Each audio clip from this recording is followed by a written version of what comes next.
UGC നെറ്റിൻ്റെ paper 2 previous year question പേപ്പറാണ് നമ്മൾ ഡിസ്കസ് ചെയ്യാൻ പോകുന്നത്. നമുക്ക് ഫസ്റ്റ് ക്വസ്റ്റ്യനിലേക്ക് പോവാം. ഈ ക്വസ്റ്റ്യൻ 2025 ചോദിച്ച ചോദ്യങ്ങളാണ്. കഴിഞ്ഞ 2025 ജൂൺ മാസത്തിൽ നടന്ന നെറ്റ് എക്സാമിന് വന്നിട്ടുള്ള ചോദ്യങ്ങളാണ് ഇപ്പോൾ നമ്മൾ ഡിസ്കസ് ചെയ്തുകൊണ്ടിരിക്കുന്നത്. അതിൽ പ്രധാനപ്പെട്ട ഭാഗങ്ങളാണ്.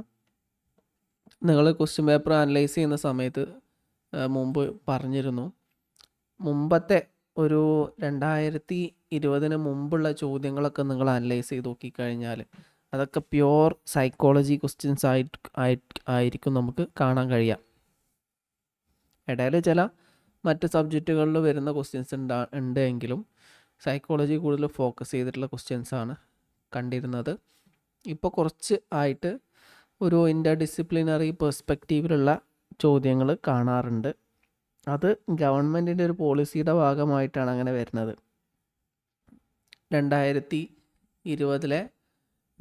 ന്യൂ എഡ്യൂക്കേഷൻ പോളിസിയുടെ ഭാഗമായിട്ട് ഗവൺമെൻറ് തന്നെ എന്ത് ചെയ്യുന്നുണ്ട്, എഡ്യൂക്കേഷൻ ഇൻസ്റ്റിറ്റ്യൂഷനിൽ ഇൻ്റർ ഡിസിപ്ലിനറി പെർസ്പെക്റ്റീവ് ബേസ്ഡ് എഡ്യൂക്കേഷൻ പ്രോത്സാഹിപ്പിക്കുന്നുണ്ട്. അപ്പോൾ മൊത്തത്തിൽ അങ്ങനെ മാറി വരികയാണ്. FIUGP സിസ്റ്റമൊക്കെ അങ്ങനെ മാറി വരികയാണ്. നമുക്ക് എന്ത് ചെയ്യാം, ഇൻ്റർ ഡിസിപ്ലിനറി ആയിട്ട് പഠിക്കാനുള്ള സൗകര്യം വന്നുകൊണ്ടിരിക്കുകയാണ്. അപ്പോൾ അതിൻ്റെ ഭാഗമായിട്ടാണ് ഇതിലൊക്കെ ചേഞ്ചസ് വരുന്നത്. എന്നാലും സൈക്കോളജി കോർ ഭാഗങ്ങളൊക്കെ ഡിസ്കസ് ചെയ്യും. അപ്പോൾ നമുക്ക് നോക്കാം. Okay, first question.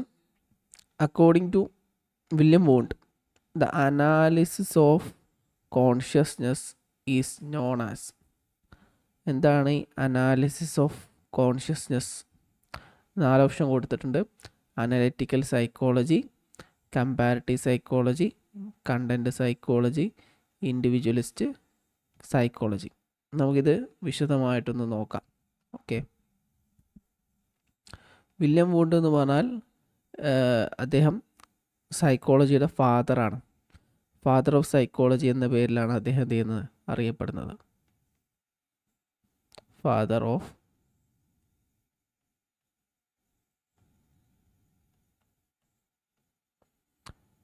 ഏകദേശം 1879 അദ്ദേഹം സൈക്കോളജി വിശദമായിട്ട് പഠിക്കുന്നതിന് വേണ്ടി ഒരു സയൻറ്റിഫിക് സ്റ്റഡി ഓഫ് സൈക്കോളജിക്ക് വേണ്ടിയിട്ട് അദ്ദേഹം ഒരു ലബോറട്ടറി ഓപ്പൺ ചെയ്തിട്ടുണ്ടായിരുന്നു. 1879 ആദ്യത്തെ ഫസ്റ്റ് ലബോറട്ടറിയാണ്. സൈക്കോളജിക്കൽ റിസർച്ചിന് വേണ്ടിയിട്ടുള്ള ഫസ്റ്റ് ലബോറട്ടറി ആയിരുന്നു അത്.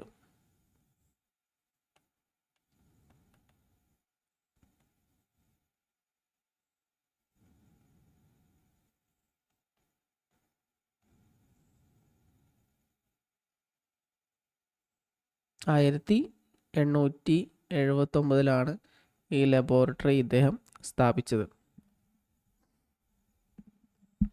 ഇദ്ദേഹത്തിന് മറ്റ് സയൻറ്റിഫിക് സ്റ്റഡികളിലൊക്കെ ഉള്ള പോലെ തന്നെ, അതായത് ഫിസിക്സ്, കെമിസ്ട്രി, ബയോളജി, ഇതിലൊക്കെ നടക്കുന്ന സയൻറ്റിഫിക് സ്റ്റഡി പോലെ തന്നെ ഒരാൾക്ക് മനുഷ്യൻ്റെ മനസ്സിനെക്കുറിച്ചും പഠിക്കാൻ കഴിയണം എന്ന ഉദ്ദേശത്തോടു കൂടിയാണ് ഇദ്ദേഹം ഈ ലാബോറട്ടറി സ്ഥാപിച്ചത്.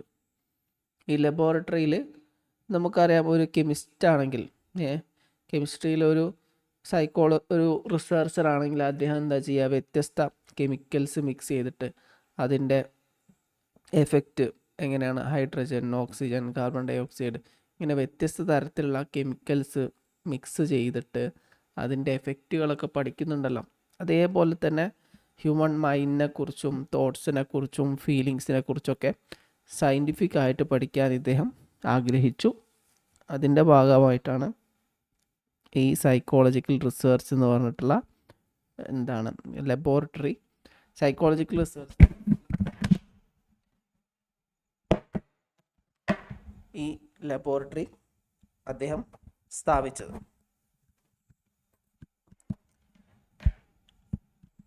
നമുക്ക് എന്ത് ചെയ്യാം, ഇതിനെക്കുറിച്ച് കൂടുതലായിട്ട് നോക്കാം. അദ്ദേഹം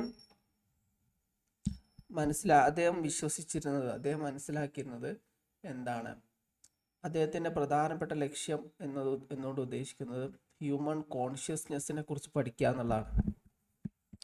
അദ്ദേഹത്തിൻ്റെ പ്രധാനപ്പെട്ട ലക്ഷ്യം ഹ്യൂമൻ കോൺഷ്യസ്നെസ്സിനെ കുറിച്ച് പഠിക്കുക എന്നുള്ളതാണ്. ഹ്യൂമൻ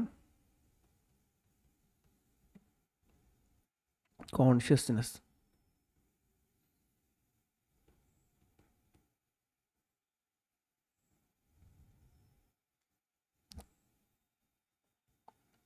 ഒരു വ്യക്തിക്ക് ഹ്യൂമൻ കോൺഷ്യസ്നെസ് കൊണ്ട് ഉദ്ദേശിക്കുന്നത് ഒരു വ്യക്തിയുടെ ചുറ്റുപാടുമുള്ള കാര്യങ്ങളെക്കുറിച്ചുള്ള വ്യക്തിയുടെ അവെയർനെസ് ആണ്.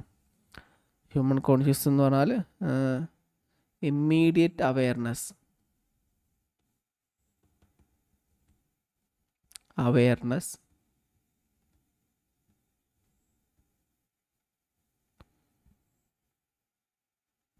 Of the world around U.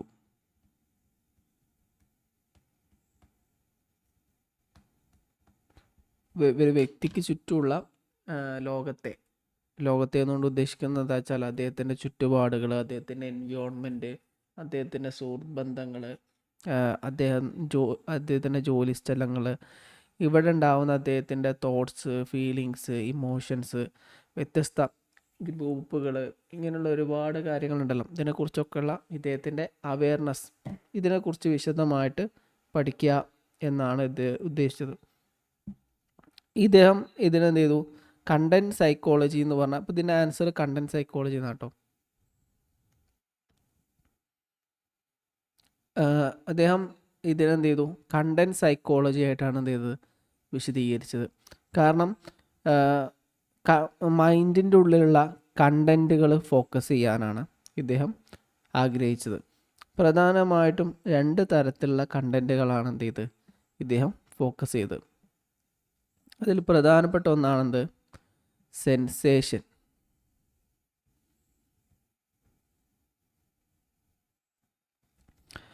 Sensation കൊണ്ട് ഉദ്ദേശിക്കുന്നത് നമ്മൾ കാണുക, അറിയുക, ടച്ച് ചെയ്യുക, ഇതിലൂടെ നമുക്ക് പഞ്ചേന്ദ്രിയങ്ങളിലൂടെ നമുക്ക് കിട്ടുന്ന ഇൻഫോർമേഷൻസ് ഉണ്ടല്ലോ, അതിനാണ് സെൻസേഷൻ എന്ന് പറയാം.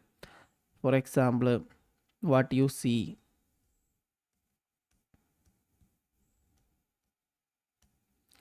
Here or touch.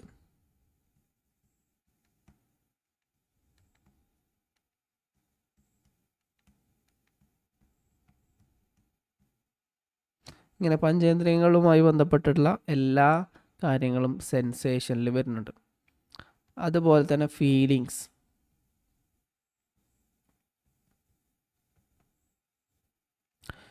ഫീലിങ്സ് കൊണ്ട് ഉദ്ദേശിക്കുന്നത് വെച്ചാൽ നമ്മളെ ഇമോഷണൽ റിയാക്ഷനാണ്. അപ്പോൾ നമ്മൾ പഞ്ചേന്ദ്രിയങ്ങൾ ഉപയോഗിച്ചുകൊണ്ട് കാണുന്നു, കേൾക്കുന്നു, ടച്ച് ചെയ്യുന്നു, അനുഭവിക്കുന്നു, സ്മെല്ല് ചെയ്യുന്നു. അപ്പോൾ ഇതുമായി ബന്ധപ്പെട്ട് നമുക്കുണ്ടാകുന്ന എന്താണ്, ഇമോഷണൽ റിയാക്ഷനെയാണ് എന്താ പറയുക, ഫീലിങ്സ് എന്ന് പറയാം. Emotional reaction.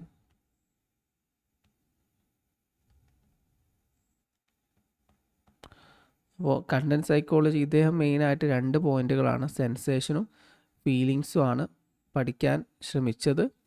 അതിൽ നമ്മളൊരു കാര്യം കാണുന്ന സമയത്ത്, അറിയുന്ന സമയത്ത് നമുക്കുണ്ടാവുന്ന ഇമോഷണൽ റിയാക്ഷനെയാണ് ഫീലിങ്സ് എന്ന് പറയാം. പഞ്ചേന്ദ്രിയങ്ങളിലൂടെ നമ്മൾ ജസ്റ്റ് കാണുക മാത്രമല്ല ചെയ്യുന്നത്, അതിൻ്റെ അനുസരിച്ച് നമ്മുടെ ഫീലിങ്സിലും ഇമോഷൻസിലും ഒക്കെ ചേഞ്ച് വരുന്നുണ്ട്. ഒരു നായയെ നമ്മൾ കാണുകയാണെന്ന് കരുതാം. നായയെ കാണുന്ന സമയത്ത് നമ്മൾ നായയെ ജസ്റ്റ് കണ്ടു എന്നല്ലല്ലോ ഉള്ളൂ.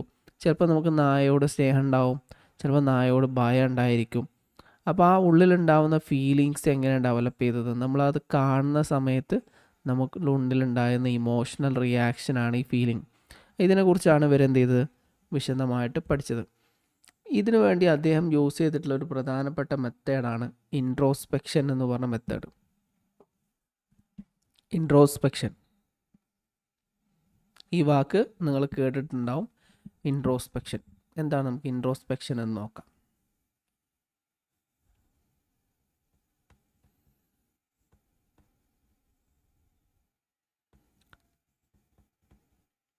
ഇൻട്രോസ്പെക്ഷൻ ഒന്നുകൂടെ എഴുതാം.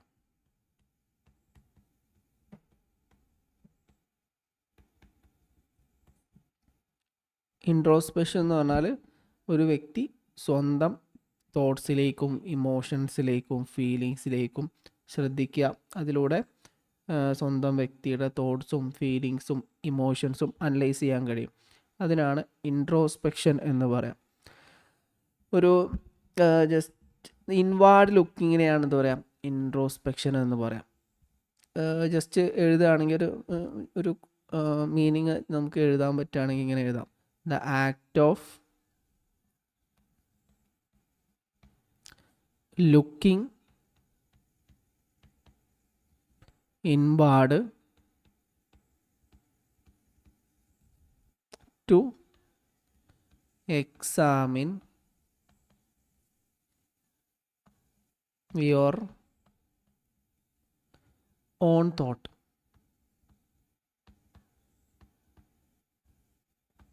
നമ്മുടെ സ്വന്തം ചിന്തയിലേക്ക് തന്നെ നമ്മൾ എന്ത് ചെയ്യാം നോക്കണേനാണ് എന്ത് പറയുക ഇൻട്രോസ്പെക്ഷൻ എന്ന് പറയാം. അപ്പോൾ നമ്മുടെ തോട്ട്സിൻ്റെ ബേസിലാണല്ലോ നമ്മളെ ഫീലിങ്സ് വരുന്നത് അല്ലേ? ഫീലിങ്സിൻ്റെ ബേസിലാണ് നമ്മളെ ബിഹേവിയർ വരുന്നത്. അപ്പോൾ എല്ലാത്തിൻ്റെയും തുടക്കം എവിടുന്നാണ്? നമ്മളെ തോട്ടിൽ നിന്നാണ്. ഓക്കെ, അപ്പോൾ നമ്മൾ തോട്ട്സിനെ അനലൈസ് ചെയ്ത് കഴിഞ്ഞാൽ ബാക്കിയുള്ള കാര്യങ്ങളൊക്കെ വ്യക്തമായിട്ട് നമുക്ക് മനസ്സിലാക്കാൻ കഴിയും. ഇപ്പോൾ നമ്മൾ ഒരാൾ ഇങ്ങനെ നടന്നു പോകുന്ന സമയത്ത് നമ്മൾ അയാളെ കണ്ടു, അയാൾ നമ്മളോട് അയാൾക്ക് വെറുപ്പാണ് നമുക്ക് തോന്നി എന്ന് കരുതാം. അപ്പോൾ ആ തോട്ട് എന്തിന് കാരണമാവുന്നു? നമുക്ക് ആ വ്യക്തിയോടുള്ള വെറുപ്പ് ഒരു ഇമോഷണൽ റിയാക്ഷന് കാരണമാവുന്നു. അതിൻ്റെ ബേസിലുള്ള ബിഹേവിയർ നമ്മളെ ഭാഗത്തു നിന്നുണ്ടാവുന്നു. അപ്പോൾ ഇതിനൊക്കെ തുടക്കം വരുന്നത് തോട്ട്സ് ആയതുകൊണ്ട് തന്നെ ഒരാൾക്കാർ അയാളുടെ തോട്ട്സ് അനലൈസ് ചെയ്ത് കഴിഞ്ഞാൽ അയാളുടെ ഫീലിങ്സും ഇമോഷൻസും എന്ത് ചെയ്യാൻ പറ്റും? അനലൈസ് ചെയ്യാൻ പറ്റുമെന്ന് ഇദ്ദേഹം മനസ്സിലാക്കി. അതിൻ്റെ ബേസിലാണ് അദ്ദേഹം എന്ത് ചെയ്തത്? ഇൻട്രോസ്പെക്ഷൻ എന്ന് പറഞ്ഞ കൺസെപ്റ്റ് ഇദ്ദേഹം കൊണ്ടുവന്നത്. ഈ ഇൻട്രോസ്പെക്ഷൻ കൊണ്ട് നമുക്ക് പ്രധാനമായിട്ടും 3 ഗുണങ്ങളാണുള്ളത്. ഇതിൻ്റെ യൂസ്ഫുൾനെസ് പ്രധാനമായിട്ടും മൂന്ന് കാര്യങ്ങൾ ഇതുകൊണ്ട് നമുക്ക് ചെയ്യാൻ പറ്റും ഇൻട്രോസ്പെക്ഷൻ കൊണ്ട്. ഒന്ന് സെൽഫ് അവെയർനെസ് ആണ്.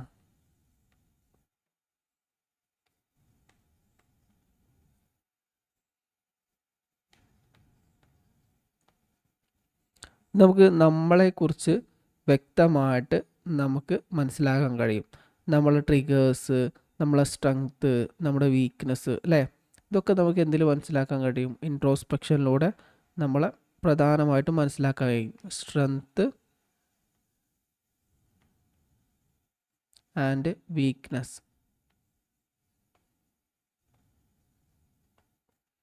അപ്പോൾ സെൽഫ് അവെയർനെസ് ഉണ്ടാവും ഇൻട്രോസ്പെക്ഷനിലൂടെ. സെൽഫ് അവെയർനെസ് എന്ന് പറഞ്ഞാൽ നമ്മളെ സ്ട്രെങ്ത്തും വീക്ക്നെസ്സും വ്യക്തമായിട്ട് നമുക്ക് മനസ്സിലാക്കാൻ ഇൻട്രോസ്പെക്ഷനിലൂടെ കഴിയും.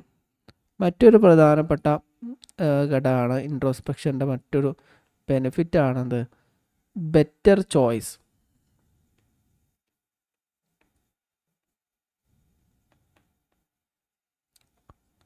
നമുക്ക് എന്ത് ചെയ്യാൻ പറ്റും? നമുക്ക് ബെറ്റർ ആയിട്ടുള്ള ചോയ്സ് ഡിസിഷൻ എടുക്കാൻ കഴിയും. ഓക്കെ, നമ്മുടെ തോട്ട്സ് എന്താണ്, നമ്മുടെ ഫീലിങ്സ് എന്താണ്, ഇത് വ്യക്തമായിട്ട് മനസ്സിലാക്കി കഴിഞ്ഞാൽ നമുക്ക് എന്ത് ചെയ്യാൻ പറ്റും? എന്തിനോടാണ് താല്പര്യം, അതിനനുസരിച്ച് നമുക്ക് നമ്മളെ ചോയ്സ് മേക്ക് ചെയ്യാൻ പറ്റും. ഫോർ എക്സാമ്പിൾ എനിക്ക് ഇരുന്ന് ജോലി ചെയ്യാനാണ് ഇഷ്ടം. ഓക്കെ, അപ്പോൾ ഇൻട്രോസ്പെക്ഷനിലൂടെ ഞാനത് മനസ്സിലാക്കി. എനിക്ക് ഈ നടന്ന് ജോലി ചെയ്യുക, വർക്ക് ചെയ്യുന്ന, കൈകൾ പ്രവർത്തിപ്പിക്കുന്ന, ഹാർഡ് വർക്ക് ചെയ്യുന്ന ജോലികളോടൊന്നും എനിക്ക് വലിയ താല്പര്യമില്ല.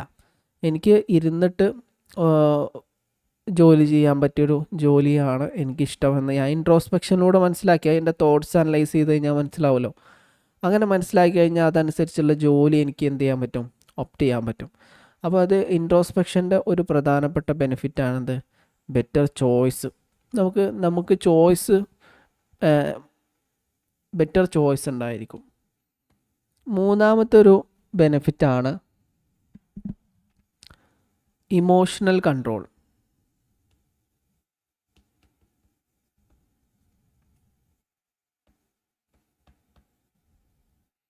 നമുക്ക് എന്ത് ചെയ്യാൻ പറ്റും, നമ്മുടെ ഇമോഷൻസിനെ നിയന്ത്രിച്ച് നിർത്താൻ കഴിയും. നമ്മുടെ തോട്ട്സ് അനലൈസ് ചെയ്യുന്ന സമയത്ത് നമ്മുടെ ചിന്തയിൽ എന്താണുള്ളത് എന്ന് വ്യക്തമായിട്ട് നമുക്ക് മനസ്സിലാക്കാൻ കഴിയുമല്ലോ. അപ്പോൾ അതിലൂടെ നമുക്ക് എന്ത് ചെയ്യാൻ പറ്റും, നമ്മുടെ തോട്ട്സും അനലൈസ് ചെയ്യാൻ ഇതിലൂടെ ഇമോഷൻസ് കൺട്രോൾ ചെയ്യാൻ കഴിയും അല്ലേ. നമുക്ക് ദേഷ്യം വരികയാണ്, ദേഷ്യം വരുന്ന സമയത്ത് മുമ്പൊക്കെ നമ്മളെ തോട്ട്സിനെ അനലൈസ് ചെയ്യാത്ത സമയത്ത് നമ്മൾ തോട്ട്സ് അനുസരിച്ച് നമ്മളെ ഫീലിങ്സ് വരും, ഫീലിങ്സ് അനുസരിച്ച് നമ്മളെ ബിഹേവിയർ വരും. അങ്ങനെ വരുമ്പോൾ നമ്മൾ ശ്രദ്ധിക്കാതെ തന്നെ ആളുകളോട് ദേഷ്യപ്പെടുവാനും നമ്മൾ ഇമോഷണൽ റിയാക്ഷൻ ഉണ്ടാവാനൊക്കെ സാധ്യത ഉണ്ട്. എന്നാൽ ഒരു ഇൻട്രോസ്പെക്ഷൻ നടത്തുന്ന വ്യക്തിയാണെങ്കിൽ, സ്വന്തം തോട്ട്സിനെ അനലൈസ് ചെയ്യുന്ന വ്യക്തിയാണെങ്കിൽ, ആ വ്യക്തിക്ക് എന്ത് ചെയ്യാൻ പറ്റും, അയാളുടെ ഇമോഷൻസിനെ വ്യക്തമായി തിരിച്ചറിയാൻ കഴിയും. അതനുസരിച്ച് അയാളെ ഇമോഷൻസിനെ നിയന്ത്രിക്കാനും കഴിയുമെന്നുള്ളതാണ്. അപ്പോൾ നമ്മൾ ജസ്റ്റ് നമ്മുടെ വില്യം വൂണ്ടിൻ്റെ കൺസെപ്റ്റിലേക്ക് കുറച്ച് ആഴത്തിൽ പോയി നോക്കിയതാണ്. ഇത്ര അധികം ഒന്നും പഠിക്കേണ്ട ആവശ്യമില്ല. നമ്മൾ ഒരു കൺസെപ്റ്റ് പറഞ്ഞപ്പോൾ അതിൻ്റെ എല്ലാ വശങ്ങളും ഡിസ്കസ് ചെയ്തു എന്നേ ഉള്ളൂ. ഇവിടെ ഈ ചോദ്യത്തിൽ നിന്ന് തന്നെ നമുക്ക് ഒരു 10 ചോദ്യത്തിൻ്റെ ഉത്തരങ്ങൾ തന്നെ കണ്ടെത്താൻ ഈ ചോദ്യം നമ്മളെ സഹായിച്ചിട്ടുണ്ടാവാം. ഇനിയിപ്പോൾ ചിലപ്പോൾ ഇതേ ക്വസ്റ്റ്യൻ ആവില്ല അടുത്ത നെറ്റ് എക്സാമിന് വരിക, പക്ഷേ ഇതുമായി ഇപ്പോൾ നമ്മൾ ഡിസ്കസ് ചെയ്ത കാര്യങ്ങളൊക്കെ ചോദ്യങ്ങളായി വന്നേക്കാം. ഇപ്പോൾ നമ്മൾ മെയിനായിട്ട് ഡിസ്കസ് ചെയ്തത് ഫാദർ ഓഫ് സൈക്കോളജിയാണ് ഇദ്ദേഹം 1879 എന്ത് ചെയ്തു, ഒരു ലബോറട്ടറി സ്ഥാപിച്ചു സൈക്കോളജിക്കൽ റിസർച്ചിന് വേണ്ടിയിട്ട്. അദ്ദേഹം ഹ്യൂമൻ കോൺഷ്യസ്നെസ്സിനെ കുറിച്ചുള്ള പഠനമാണ് അദ്ദേഹം എന്ത് ചെയ്തത്, നടത്തിയത്. ഹ്യൂമൻ കോൺഷ്യസ്നെസ് എന്ന് പറഞ്ഞാൽ immediate awareness of the world around U. ഇദ്ദേഹത്തിൻ്റെ പേഴ്സ്പെക്റ്റീവ് കണ്ടൻറ്റ് സൈക്കോളജിക്കൽ പേഴ്സ്പെക്റ്റീവാണ്. കാരണം മൈൻഡിൻ്റെ ഉള്ളിലെ കണ്ടൻറ്റ്സ് ഡിസ്കസ് ചെയ്യാനാണ് ഇദ്ദേഹം ശ്രമിച്ചത്. പ്രധാനമായിട്ടുള്ള 2 കണ്ടൻറ്റുകളാണ് ഇദ്ദേഹം എന്ത് ചെയ്തത്, ഗവേഷണത്തിലൂടെ പഠിക്കാൻ വേണ്ടി ശ്രമിച്ചത്.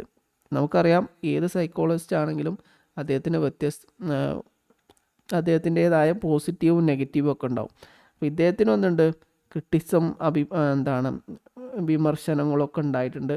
ഓരോ പേഴ്സ്പെക്റ്റീവ് അനുസരിച്ച് ആൾക്കാർ എന്ത് ചെയ്യും, ഓരോ സൈക്കോളജിസ്റ്റിൻ്റെയും വിമർശനം, ചില കാര്യങ്ങൾ ശരിയാണോ തെറ്റാണോ അങ്ങനെ അഭിപ്രായ വ്യത്യാസങ്ങളൊക്കെ ഉണ്ടാവും. അപ്പോൾ എങ്കിൽ അതിൻ്റെ മറ്റൊരു വശമാണ് ഇവിടെ സെൻസേഷൻ, ഫീലിങ്സ്. ഈ 2 കണ്ടൻറ്റുകളാണ് ഇദ്ദേഹം മെയിനായിട്ട് അനലൈസ് ചെയ്യാൻ ശ്രമിച്ചത്. ഇത് മാത്രമല്ല വേറെ കുറേ ഭാഗങ്ങൾ ഇതിൻ്റെ ഭാഗമായിട്ട് എന്ത് ചെയ്യുന്നുണ്ട്, അദ്ദേഹം അനലൈസ് ചെയ്തിട്ടുണ്ട്.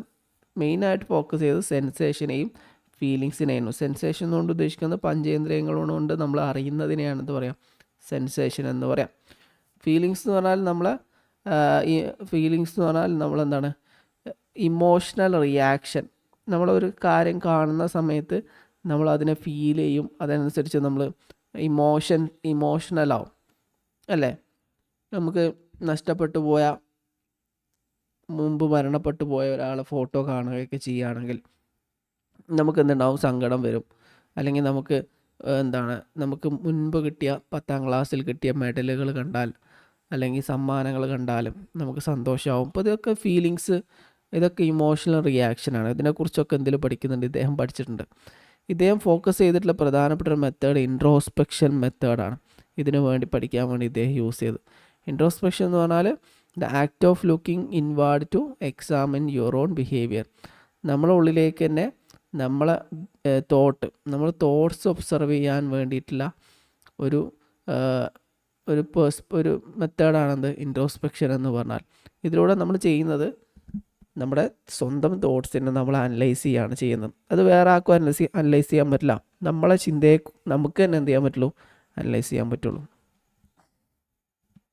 ഈ ഇൻട്രോസ്പെക്ഷന് 3 പ്രധാനപ്പെട്ട പ്രത്യേകതകളുണ്ട്. ഒന്ന്, നമുക്ക് സെൽഫ് അവെയർനെസ് അതിലൂടെ കിട്ടും. അതിലൂടെ നമ്മളെ സ്ട്രെങ്ത്തും വീക്ക്നെസ്സും അനലൈസ് ചെയ്യാൻ പറ്റും.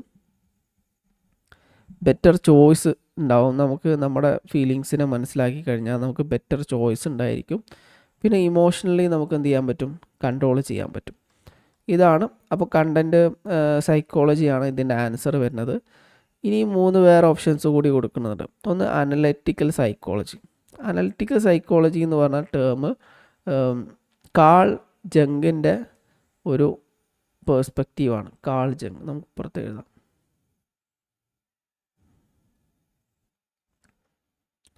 Analytical psychology. അതൊരു ഓപ്ഷനാണ് ഇതിൽ കൊടുത്തിട്ടുള്ള.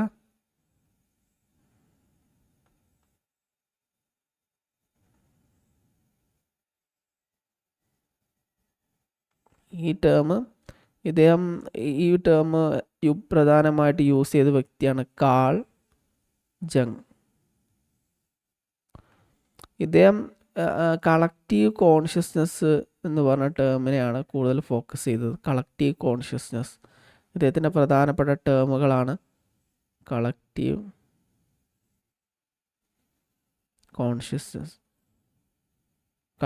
കളക്റ്റീവ് അൺകോൺഷ്യസ് ആണ് കേട്ടോ. കളക്റ്റീവ് കോൺഷ്യസ്നെസ് അല്ല, കളക്റ്റീവ് അൺകോൺഷ്യസ്.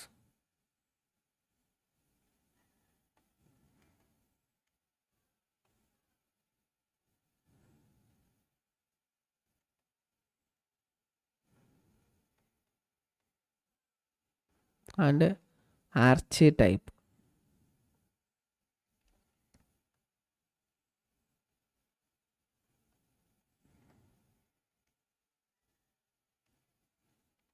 ഈ ടേംസ് ഒക്കെ ഒന്ന് ഓർത്ത് വെക്കുക. ഇതിൻ്റെ വിശദീകരണം നമുക്ക് എന്ത് ചെയ്യാം, വരും ചോദ്യങ്ങളിൽ നമുക്ക് ഡിസ്കസ് ചെയ്യുകയും ചെയ്യാം. ഇത് നമ്മളെ ഇയാളുടെ തിയറിയുടെ വില്യം വൂണിനൊക്കെ ശേഷം വന്നിട്ടുള്ള പുതിയതായി വന്നിട്ടുള്ള തിയറികളാണ്. ഇദ്ദേഹം പേഴ്സണാലിറ്റിയെക്കുറിച്ചും പേഴ്സണാലിറ്റിയുടെ ഹിഡൻ പാർട്സിനെ കുറിച്ചൊക്കെയാണ് ഇദ്ദേഹം മെയിനായിട്ട് ഫോക്കസ് ചെയ്ത് പഠിച്ചത്. Personality. Okay. William wound discuss ചെയ്തത് ഇമ്മീഡിയറ്റ് അവെയർനെസ്സിനെ കുറിച്ചാണെങ്കിൽ ഇദ്ദേഹം ഡിസ്കസ് ചെയ്തത് പേഴ്സണാലിറ്റിയെ കുറിച്ചാണ്. ഓക്കെ. ഇനി മറ്റൊരു ഓപ്ഷൻ, അപ്പോൾ ഇത് തെറ്റാണ്. രണ്ടാമത്തെ കമ്പാരറ്റീവ് സൈക്കോളജിയാണ്.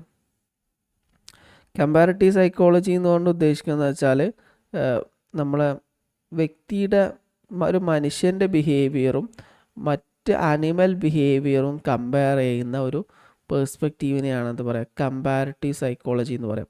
ഇവിടെ എപ്പോഴും നമ്മൾ എന്ത് ചെയ്യുന്നുണ്ട്, ഈ സൈക്കോളജിസ്റ്റ് സ്വന്തം ഒരു മനുഷ്യൻ്റെ ബിഹേവിയറിനെയും അതുപോലെ തന്നെ അനിമൽ ബിഹേവിയറിനെയും കമ്പയർ ചെയ്തിട്ട് വിശദീകരിക്കുന്നുണ്ട്. ഒരുപാട് സ്റ്റഡികൾ ചിമ്പാൻസീനെ ഉപയോഗിച്ചിട്ടും ഒക്കെ ഒരുപാട് പഠനങ്ങൾ എക്സ്പെരിമെൻറ്റുകളൊക്കെ നടത്തിയിട്ടുണ്ട്. അതിനെക്കുറിച്ച് നിങ്ങൾ കേട്ടിട്ടില്ലെങ്കിൽ നമുക്ക് എന്ത് ചെയ്യാം, ഇനി വരും ചോദ്യങ്ങളിലൊക്കെ അത് ഡിസ്കസ് ചെയ്യാനുണ്ട്. ആ സമയത്ത് നമുക്ക് എന്ത് ചെയ്യാം, അത് വിശദീകരിച്ച് ഡിസ്കസ് ചെയ്യാം. സിമ്പിളായിട്ട് പറയുകയാണെങ്കിൽ മനുഷ്യൻ്റെ ബിഹേവിയറും മറ്റ് ആനിമൽ ബിഹേവിയറും തമ്മിലുള്ള കമ്പാരിസണാണ് ഇവിടെ ചെയ്തത്. ഇദ്ദേഹം നമ്മളെ വില്യം വൂണ്ട് ഒരിക്കലും എന്തില്ല ആനിമൽ ബിഹേവിയറിനെ കുറിച്ചും സബ്ജക്ട്സിനെ കുറിച്ചും ഒന്നും പഠിച്ചിട്ടില്ല. അദ്ദേഹം ഹ്യൂമൻ മൈൻഡ്സിനെ കുറിച്ചും ഇൻറ്റേർണൽ സ്ട്രക്ചറിനെ കുറിച്ചൊക്കെയാണ് പഠിച്ചിട്ടുള്ളത്. പിന്നെ കണ്ടൻറ് സൈക്കോളജിയാണ്. കണ്ടൻറ് സൈക്കോളജി ഓൾറെഡി അതിൻ്റെ ആൻസറാണ് നമ്മൾ പറഞ്ഞിട്ടുണ്ടായിരുന്നു. അപ്പോൾ ഇനി നമുക്ക് അടുത്ത individualistic psychology. Individualistic psychology Alfred അഡ്ലറിൻ്റെ ഒരു കൺസെപ്റ്റാണ് ഇൻഡിവിജ്വലിസ്റ്റിക് സൈക്കോളജി എന്ന് പറഞ്ഞത്.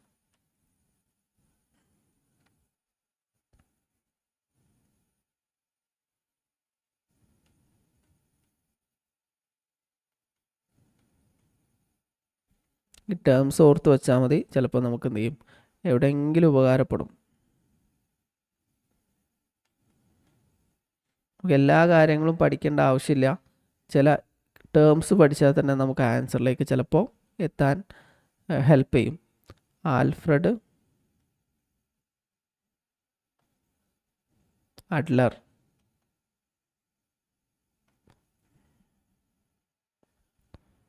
ഇദ്ദേഹം ഇൻഫീരിയോറിറ്റി സുപ്പീരിയോറിറ്റി എന്നൊക്കെ പറഞ്ഞ ടേംസിനെ കുറിച്ചാണ് അദ്ദേഹം ചെയ്ത് വിശദമായിട്ട് പഠിച്ചത്. ഹ്യൂമൻ ഒരു വ്യക്തിയുടെ ഇൻഫീരിയോറിറ്റി അതുപോലെ സുപ്പീരിയോറിറ്റിയിലേക്ക് എത്താനുള്ള ആ വ്യക്തിയുടെ ശ്രമങ്ങൾ, അങ്ങനെ കുറേ കാര്യങ്ങൾ ഇതിൽ വിശദീകരിക്കാറുണ്ട്.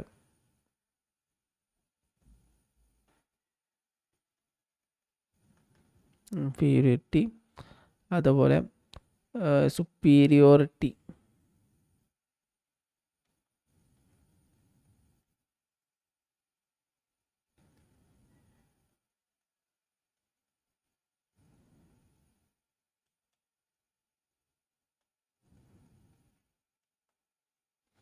ഈ ടേംസൊക്കെ ഇതിൽ വരുന്നതിനാണ്. നമുക്ക് എന്ത് ചെയ്യാം, അത് നമുക്ക് പിന്നീട് അവസരം കിട്ടുന്ന സമയത്ത് എന്ത് ചെയ്യാം, അതൊക്കെ ചർച്ച ചെയ്യാം. അപ്പോൾ ഇപ്പോൾ നമ്മൾ ഈ ചോദ്യത്തിൽ മെയിനായിട്ട് വില്യം വൂണ്ടിൻ്റെ തിയറിയാണ് ഡിസ്കസ് ചെയ്തത്. അപ്പോൾ അതിൻ്റെ ആൻസർ നമ്മൾ പറഞ്ഞു കണ്ടൻറ് അനാലിസിസ് ആണ് അതിൻ്റെ ആൻസർ വരുന്നത്. ഇത് നമ്മൾ പറഞ്ഞു രണ്ട് പ്രധാനപ്പെട്ട കണ്ടൻറ്റുകളാണ് അദ്ദേഹം ഇതിൻ്റെ ഭാഗമായിട്ട് പഠിക്കുന്നത്. ഒന്ന് എന്താണ് ഇവിടെ പറഞ്ഞു എന്താണ് സെൻസേഷനും മറ്റൊന്ന് ഫീലിങ്സുമാണ്. ബാക്കിയുള്ളതൊക്കെ അതിൻ്റെ ഭാഗമായിട്ട് എക്സ്ട്രാ പറഞ്ഞു പോയതാണ്. ഇനി നമുക്ക് അടുത്ത സെക്കൻഡ് ക്വസ്റ്റ്യനിലേക്ക് പോവാം. Which of the following combination accurately portrays one phase of Selleis general adaptation syndrome? സെലൈസിൻ്റെ ജനറൽ അഡാപ്റ്റേഷൻ സിൻഡ്രോമുമായി കണക്ട് ചെയ്തിട്ടുള്ള ടേം താഴെ പറയുന്ന ടേമിൽ ഏതാണെന്നാണ് ചോദ്യം. ഒന്ന് resistance, internal effort to restore homeostasis, exhaustion, fight or flight response, alarm, bodily image, alarm, mobilisation of resources to achieve homeostasis. ഈ ടേംസൊക്കെ കറക്റ്റാണ്. അതിൻ്റെ വിശദീകരണം നോക്കുമ്പോഴാണ് ചിലപ്പോൾ നമുക്ക് എന്ത് ചെയ്യുക, കൺഫ്യൂഷൻ ഉണ്ടാക്കാം. ഈ ചോദ്യം വളരെ കൺഫ്യൂസിങ് ആയിട്ടുള്ള ചോദ്യമാണ്. അറിയുന്ന ആൾക്കാർക്ക് തന്നെ വളരെ കൺഫ്യൂസിങ് ഉള്ള ചോദ്യമാണ്. അറിയാത്ത ആൾക്കാർക്ക് പിന്നെ പ്രശ്നമില്ല. ഈ തിയറി അറിയുന്ന ആൾക്കാർക്ക് ചിലപ്പോൾ കൺഫ്യൂഷൻ ഉണ്ടാക്കും. അപ്പം നമുക്ക് നോക്കാം എന്താണ് ജനറൽ അഡാപ്റ്റേഷൻ സിൻഡ്രോം. ഈ ടേം നമ്മൾ ഇവിടെ ചോദ്യത്തിൽ പറയുന്നുണ്ട്. ഹാൻസ് സെലൈ എന്ന് പറഞ്ഞ വ്യക്തിയാണ്, സൈക്കോളജിസ്റ്റാണ് എന്ത് ചെയ്ത് ഈ കൺസെപ്റ്റ് കൊണ്ടുവന്നത്.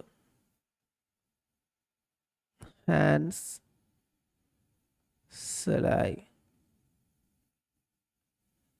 ഇദ്ദേഹത്തിൻ്റെ ഒരു പേഴ്സ്പെക്റ്റീവ് സ്റ്റഡിയാണെന്ത് GAS എന്ന് പറഞ്ഞാൽ ജനറൽ അഡാപ്റ്റേഷൻ സിൻഡ്രോം. ഇദ്ദേഹം എന്താണ് സ്ട്രെസ് റിസർച്ചറാണ്.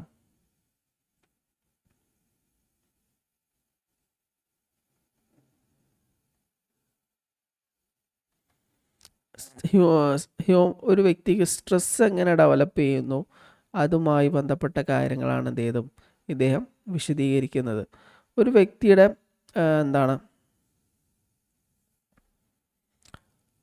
ഒരു വ്യക്തി സ്ട്രെസ്സുമായി ഡീൽ ചെയ്യുന്ന സമയത്ത് ഇദ്ദേഹം പറഞ്ഞതാണ്, ഒരു വ്യക്തി സ്ട്രെസ്സുമായി ഡീൽ ചെയ്യുന്ന സമയത്ത് 3 സ്റ്റേജുകളിലൂടെ കടന്നു പോവും എന്ന് ഇദ്ദേഹം പറയുന്നുണ്ട്. 3 സ്റ്റേജസ്.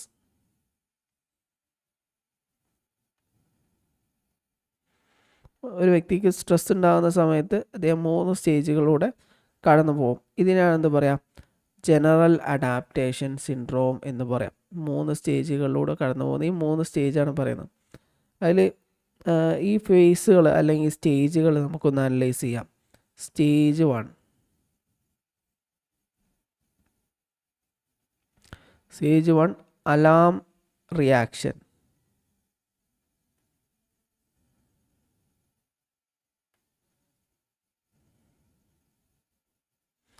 രണ്ടാമത്തെ സ്റ്റേജ് 2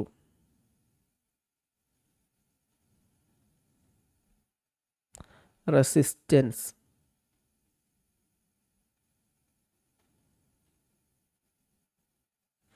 സ്റ്റേജ് 3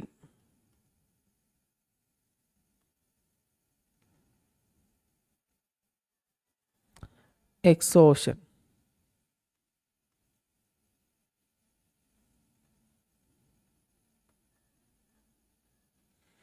ഇത് നോക്കൂ, ഈ ഓപ്ഷൻ നോക്കൂ, അലാം, റെസിസ്റ്റൻസ്, എക്സോഷൻ. ഈ 3 ചോദ്യത്തിലുണ്ട്. അപ്പോൾ ഇത് അറിയുന്ന ആൾക്ക് കൺഫ്യൂഷൻ ഉണ്ടാക്കും. റെസിസ്റ്റൻസ് ഉണ്ട്, എക്സോഷൻ ഉണ്ട്, അലാമുണ്ട്. അപ്പോൾ ഇതിൽ ആൻസർ ഏതാണെന്നുള്ള കൺഫ്യൂഷൻ ഉണ്ടായിരിക്കും. അപ്പോൾ ഒരു വ്യക്തി ഇതിനെക്കുറിച്ച് ശരിക്കും മനസ്സിലാക്കിയാൽ, ഡീപ്പായിട്ട് മനസ്സിലാക്കിയാൽ മാത്രമേ നമുക്ക് എന്ത് ചെയ്യാൻ പറ്റുള്ളൂ, ഇത് വ്യക്തമായിട്ട് മനസ്സിലാക്കാൻ കഴിയുള്ളൂ. നമ്മൾ പേപ്പർ 1 ഡിസ്കസ് ചെയ്യുന്ന സമയത്ത് ഒരു അറിയുന്ന ഒരാളെയും അറിയാത്ത ആളെയും വേർതിരിച്ച് മനസ്സിലാക്കാൻ വേണ്ടിയിട്ട് ചില ചോദ്യങ്ങൾ ഡെവലപ്പ് ചെയ്യും, NTA ഡെവലപ്പ് ചെയ്യും. അപ്പോൾ ഈ ചോദ്യങ്ങൾ അറിയുന്ന ഒരാൾക്ക് മാത്രമേ, ഒരു 100% അല്ലെങ്കിൽ 90% ഇതിനെക്കുറിച്ച് അറിയുന്ന ഒരാൾക്ക് മാത്രമേ എന്ത് ചെയ്യാൻ പറ്റുള്ളൂ, ഇതിൻ്റെ ആൻസർ എഴുതാൻ പറ്റുള്ളൂ. അറിയാത്ത ആൾക്ക് ഇതിൻ്റെ ആൻസർ എഴുതാൻ ബുദ്ധിമുട്ടാണ്. അപ്പോൾ ഓരോന്ന് ജസ്റ്റ് നമുക്ക് നോക്കാം. Stage 1 alarm reaction.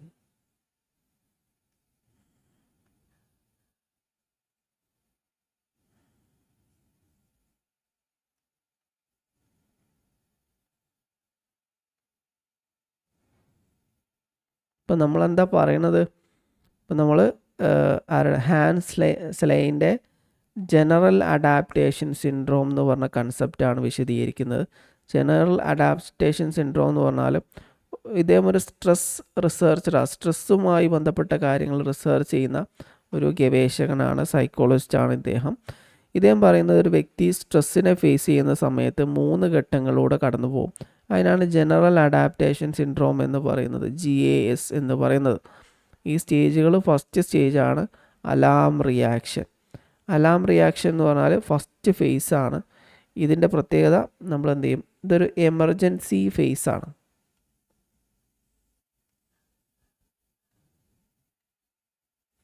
Emergency ഫേസാണ്.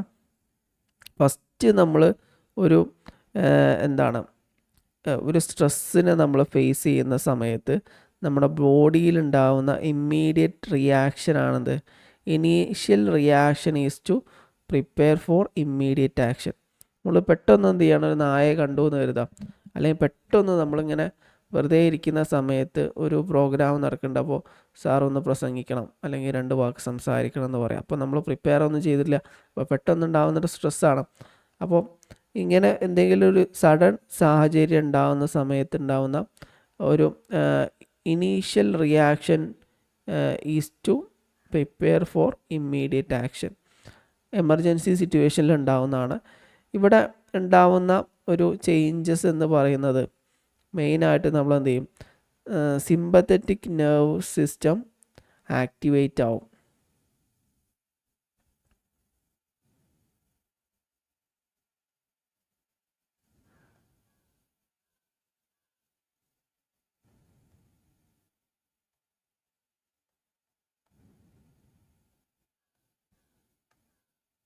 Sympathetic nervous system activate ആവും. ഇതെന്താണ് സിമ്പത്തറ്റിക് നെർവസ് സിസ്റ്റം എന്താണെന്നൊക്കെ നമുക്ക് വരുന്ന ചോദ്യങ്ങളിൽ വിശദമായിട്ട് പഠിക്കാം. അതിനുശേഷം എന്ത് ചെയ്യും, ഹോർമോൺ റിലീസ് ചെയ്യപ്പെടും. പ്രധാനമായിട്ടും റിലീസ് ചെയ്യുന്നൊരു ഹോർമോണാണ് അഡ്രിനാലിൻ എന്ന് പറഞ്ഞ ഹോർമോൺ.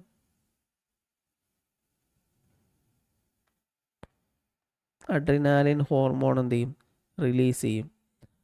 അപ്പോൾ നമുക്ക് എന്ത് ചെയ്യാണ്, ഒരു ഇമ്മീഡിയറ്റ് സർവൈവലാണ് ഇതുകൊണ്ട് ഉദ്ദേശിക്കുന്നത്. ഒരു ലോങ് ടേം ബാലൻസ് കീപ്പ് ചെയ്യുക എന്നതല്ല ഇതുകൊണ്ട് ഉദ്ദേശിക്കുന്ന. ഒരു ഫൈറ്റ് ഓർ ഫ്ലൈറ്റ്,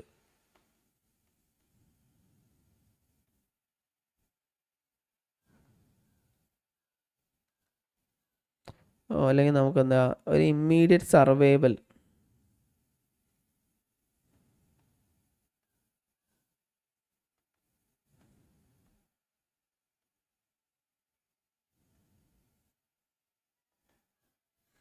ആണ് ഈ സ്റ്റേജിൽ അലാം സ്റ്റേജിൽ ഉണ്ടാവുക. ഇവിടെ നമ്മൾ ഓപ്ഷൻ 4 കൊടുക്കാം. ഓപ്ഷൻ 3യും ഓപ്ഷൻ 4ഉം അലാം സ്റ്റേജ് ആണ് അല്ലേ. പക്ഷെ അലാം ബോഡിയിലി ഇമേജ് എന്നാണ് പറഞ്ഞിട്ടുള്ളത്. ഇത് ബോഡിയിലി ഇമേജ് ആയിട്ട് നമുക്കിതിനെ കണക്കാക്കാൻ പറ്റില്ല. പിന്നെ alarm mobilisation of resources to achieve homeostasis. ഇത് ശരിക്കും എന്തല്ല, ഇത് അലാം സ്റ്റേജ് എന്ന് പറഞ്ഞാൽ ശരിക്കും ഈ പ്രോബ്ലത്തിൻ്റെ സൊല്യൂഷൻ ഹോമിയോസ്റ്റാസിസിലേക്ക്, അതായത് നമ്മളെ ബോഡിയെ സ്റ്റേബിൾ ആക്കണം, ലോങ് ടേം ആയിട്ട് സ്റ്റേബിൾ ആക്കാൻ വേണ്ടിയിട്ടുള്ള ഒരു പ്രോസസ്സ് അല്ല. അതുകൊണ്ട് എന്തല്ല, അലാം എന്നത് ഇതിന് ആൻസർ അല്ല എന്ന് നമുക്ക് മനസ്സിലാക്കാം. രണ്ടാമത്തത് മുഴുവൻ പറഞ്ഞാൽ മനസ്സിലാവും. രണ്ടാമത്തെ stage 2. Stage 2 resistance.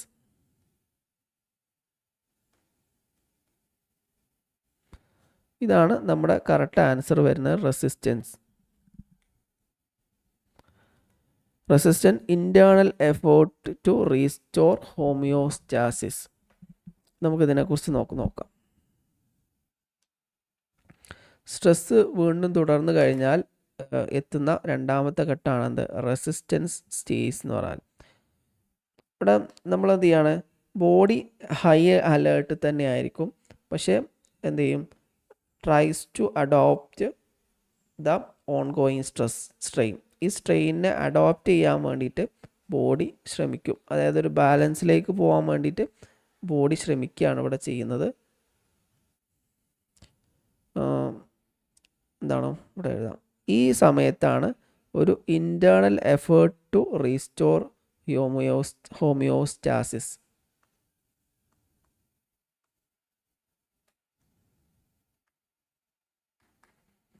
To restore homeostasis.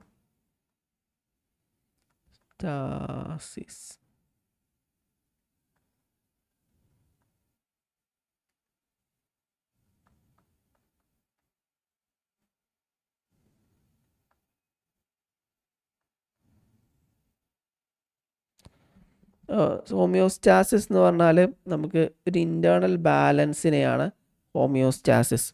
നമ്മൾ ശരീരത്തിൽ ഉണ്ടാവുന്ന ഇൻറ്റേർണൽ ഇംബാലൻസിനെ ഓട്ടോമാറ്റിക് റീസ്റ്റോർ ചെയ്യാൻ വേണ്ടിയിട്ട് നമ്മൾ ഉള്ളിൽ തന്നെ ഉള്ള ഒരു എഫേർട്ടിനെയാണ് എന്താ പറയുക? റെസിസ്റ്റൻസ് എന്ന് പറയാം. ഫോർ എക്സാമ്പിൾ നമുക്ക് ഇപ്പോൾ വിശക്കുണ്ട്. വേറൊരു ഉദാഹരണം പറയാം, സ്ട്രെസ്സുമായി ബന്ധപ്പെട്ട ഉദാഹരണമല്ല. നമുക്ക് വിശക്കുന്നുണ്ട്. അപ്പോൾ വിശപ്പ് എന്ന് പറഞ്ഞാൽ നമ്മുടെ ശരീരത്തിൻ്റെ ഉള്ളിൽ എന്ത് ചെയ്യും? ഒരു ഇംബാലൻസ് ക്രിയേറ്റ് ചെയ്യും. അത് നമ്മൾ എന്ത് ചെയ്യും? നമുക്ക് ഭക്ഷണം കഴിക്കാനുള്ള ആഗ്രഹം തോന്നും. ഭക്ഷണം കഴിച്ച് കഴിഞ്ഞാൽ നമ്മൾ എന്ത് ചെയ്യും? ബോഡി ഹോമിയോസ്റ്റാസിസിൽ ആ സമയം ഹോമിയോസ്റ്റാസിസ് എന്ന് പറഞ്ഞ കൺസെപ്റ്റ് ഡെവലപ്പ് ചെയ്യും. കാരണം നമ്മളെന്താണ്? ഒരു ഇൻറ്റേർണൽ ബാലൻസിലേക്ക് അത് പോവും. ഓക്കെ, അപ്പോൾ റെസിസ്റ്റൻസ് കൊണ്ട് ഉദ്ദേശിക്കുന്നത് നമ്മളെ ഉള്ളിൽ സ്ട്രെസ്സ് വരുന്ന സമയത്ത് ഉള്ളിൽ ഒരു ബാലൻസ് റീസ്റ്റോർ ചെയ്യാൻ വേണ്ടിയിട്ടുള്ള ശ്രമം നടക്കും. അതിനാണ് റെസിസ്റ്റൻസ് എന്ന് പറയാം. അപ്പോൾ സിമ്പിളായിട്ട് ഉദാഹരണം പറയുന്നതിന് ആൻസർ ഓപ്ഷൻ സി ആണ്. Internal effort to restore homeostasis എന്നതാണ് ഇതിൻ്റെ ആൻസർ വരുന്നത്. പിന്നെ നമുക്ക് മൂന്നാമത്തെ സ്റ്റേജിലേക്ക് പോവാം. Exhaustion stage 3. എക്സോഷൻ.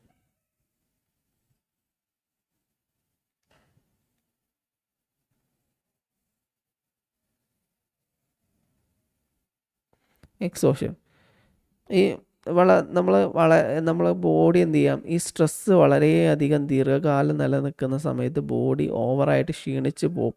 അങ്ങനെ ആ ഘട്ടത്തെയാണ് എന്താ പറയുക? എക്സോഷൻ എന്ന് പറയാം. നമ്മളെ ഇമ്മ്യൂൺ സിസ്റ്റം വീക്കാവും.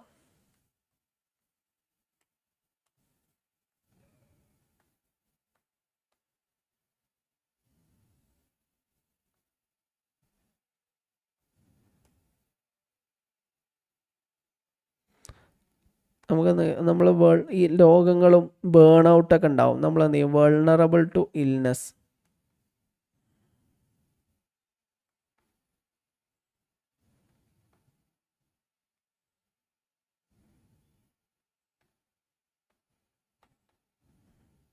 രോഗങ്ങൾ നമ്മളെ പിടിപെടാൻ സാധ്യത ഉണ്ട്. Or burn out.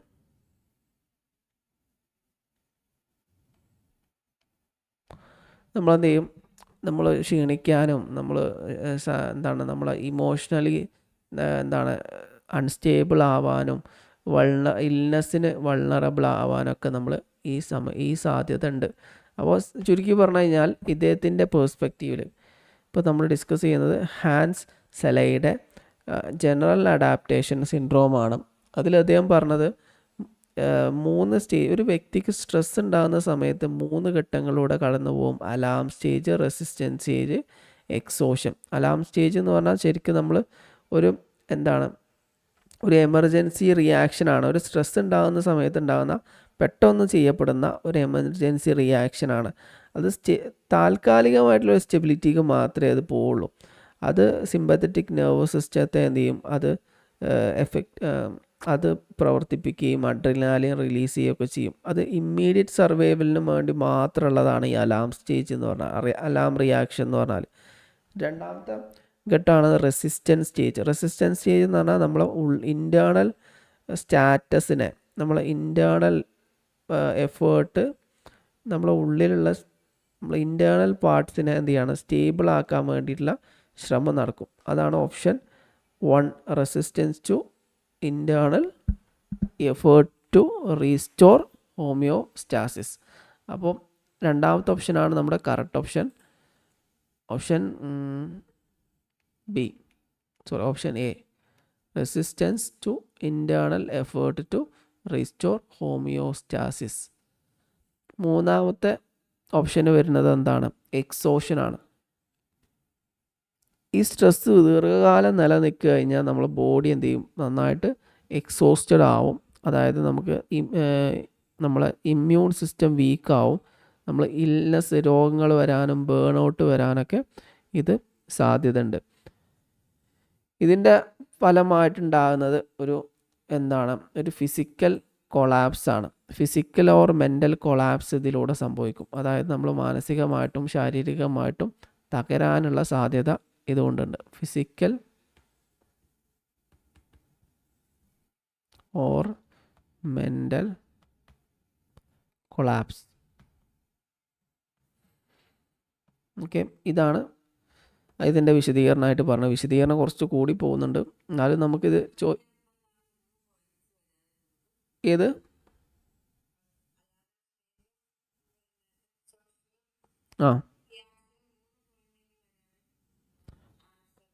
ആൻസർ ഇതാ, ഇതിൽ ആൻസറും അതിൻ്റെ വിശദീകരണവും കൊടുക്കുന്നുണ്ടല്ലോ.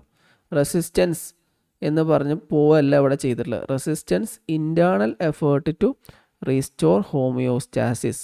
ഇവിടെ എക്സോഷൻ എന്ന് പറഞ്ഞിട്ട് അതിൻ്റെ വിശദീകരണം തെറ്റാണ്. ഫൈറ്റ് ഓർ ഫ്ലൈറ്റ് റെസ്പോൺസ് എന്നാണ് പറയുന്നത്. ഫൈറ്റ് റെസ്പോൺസ് എന്ന് പറഞ്ഞാൽ അത് ഇമ്മീഡിയറ്റ് റിയാക്ഷനിലാണ് അതിൻ്റെ വിശദീകരണം വരുന്നത്. ഫ്ലൈറ്റ് റെസ്പോൺസ് എന്ന് പറഞ്ഞാൽ പെട്ടെന്നുള്ള റിയാക്ഷൻ, അത് അലാം റിലാക്ഷൻ്റെ വിശദീകരണമാണ്. അപ്പോൾ ഇത് തെറ്റാണ്. പിന്നെ ഇത് അലാം സ്റ്റേജ് എന്ന് പറഞ്ഞാൽ ബോഡിയിലി ഇമേജ് എന്നാണ് പറഞ്ഞിട്ടുള്ളത്. ബോഡിയിലി ഇമേജ് അല്ല ശരിക്കും, അതും തെറ്റാണ്. പിന്നെ അലാം എന്ന് പറഞ്ഞിട്ട് ഇവിടെ വിശദീകരണം കൊടുത്തിട്ടുള്ളത് mobilisation of resources to achieve homeostasis എന്നാണ്. ഈ അച്ചീവ് ഹോമിയോസ്റ്റാസിസിലേക്ക് എത്താനുള്ള മൊബിലൈസേഷൻ ഓഫ് റിസോഴ്സസ് വരുന്നത് അലാറം സ്റ്റേജിലല്ല, ശരിക്കും റെസിസ്റ്റൻസ് സ്റ്റേജിലാണ്. അപ്പോൾ ഇതിൻ്റെ ഈ പോയിന്റുകളൊക്കെ എക്സോഷനും അലാമും കറക്റ്റാണെങ്കിലും ഇതിൻ്റെ വിശദീകരണം കൊടുത്തത് തെറ്റാണ്. ഫൈറ്റ് റെസ്പോൺസും ബോഡിയിലി ഇമേജും mobilisation of resources to achieve ഹോമിയോസ്റ്റാസിസും തെറ്റാണ്. അപ്പോൾ ഇതിൽ ഓപ്ഷനും വിത്ത് ആൻസറും കൊടുത്തിട്ടുള്ളത് ഒന്നാണ്, റെസിസ്റ്റൻസ് എന്നുള്ളതാണ്. റെസിസ്റ്റൻസ് കൊണ്ട് ഇവിടെ ഉദ്ദേശിക്കുന്നത് resistance internal effort to restore homeostasis എന്നാണ്. അതായത് നമ്മൾ ഇൻറ്റേർണൽ ബാലൻസ് കൊണ്ടുവരാൻ ശ്രമിക്കുന്നത് റെസിസ്റ്റൻസ് സ്റ്റേജിലാണ്. അപ്പോൾ നമ്മൾ ഫസ്റ്റ് സ്റ്റേജ് പറഞ്ഞല്ലോ, ഫസ്റ്റ് സ്റ്റേജ് എമർജൻസി സ്റ്റേജാണ്. അത് ഇമ്മീഡിയറ്റ് സർവൈവലിനുള്ള ഇമ്മീഡിയറ്റ് സർവൈവലാണ് ഉദ്ദേശിക്കുന്നത്. അതായത് ഇവിടെ ഓപ്ഷനിൽ പറഞ്ഞിട്ടുള്ള ഈ ഫൈറ്റ് ഓർ ഫ്ലൈറ്റ് റെസ്പോൺസ് വരുന്നത് ശരിക്ക് എന്തിനാണ്, അലാം സ്റ്റേജിലാണ്. പിന്നെ രണ്ടാമത് പറഞ്ഞത് പിന്നെ റെസിസ്റ്റൻസ് ആണ്. റെസിസ്റ്റൻസിൻ്റെ പ്രത്യേകത ഓൾറെഡി നമ്മൾ പറഞ്ഞു, internal effort to restore homeostasis. നമ്മളെ ബോഡിയെ ബാലൻസ് ചെയ്യാൻ വേണ്ടിയിട്ടുള്ള ശ്രമം റെസിസ്റ്റൻസ് സ്റ്റേജിലേക്ക് വരുന്നു. അത് ഓപ്ഷൻ കറക്റ്റായിട്ട് എഴുതിയിട്ടുണ്ട്. പിന്നെ നമ്മൾ എക്സോഷൻ പറഞ്ഞല്ലോ. എക്സോഷൻ എന്ന് പറഞ്ഞാൽ ശരിക്കും നമ്മളെ ഇമ്മ്യൂൺ സിസ്റ്റത്തെ വീക്കാക്കുകയാണ് ചെയ്യുന്നത്. അത് നമ്മൾ ഫിസിക്കൽ മെൻ്റൽ കൊളാപ്സിലേക്ക് പോകും. പക്ഷെ ഇവിടെ എക്സോഷൻ എന്ന് പറഞ്ഞിട്ട് ഫ്ലൈറ്റ് ഓർ ഫൈറ്റ് റെസ്പോൺസ് എന്നാണ് കൊടുത്തിട്ടുള്ളത്. ഈ ഫ്ലൈറ്റ് ഓർ ഫൈറ്റ് റെസ്പോൺസ് എന്തിലാണ് വരുന്നത്, ഫസ്റ്റ് ഘട്ടത്തിൽ അലാം സ്റ്റേജിലാണ് വരുന്നത്. അപ്പോൾ ഇത് മൂന്നും തെറ്റാണ്. Okay, resistance internal effort to restore homeostasis, ഇത് കുറച്ച് ഡീപ്പായിട്ട് പഠിക്കേണ്ട ഒരു ടേമാണ്. അതുകൊണ്ടാണ് കുറച്ച് വിശദീകരണം പറഞ്ഞത്. ബാക്കി എന്ത് ചെയ്യാം, നമുക്ക് അടുത്ത ക്വസ്റ്റ്യനിലേക്ക് പോവാം. When systematic desensitization is used to overcome phobia, the desensitizing activities താഴെ പറയുന്നത് ഓരോ ഓപ്ഷൻസ് ആണ്. ആദ്യം നമുക്ക് ഓരോന്ന് നോക്കാം. become increasingly intense as the treatment progress. Become less intense as treatment progress. As presented in the random but counterbalanced order are not directly related to phobia. അങ്ങനെ ആണ് ക്വസ്റ്റ്യൻ.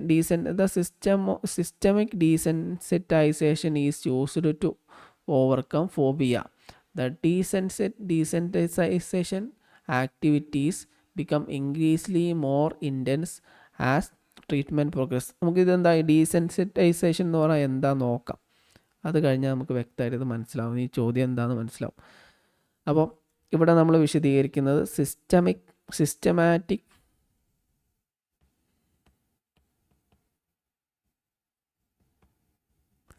ഡീസെൻസിറ്റൈസേഷൻ.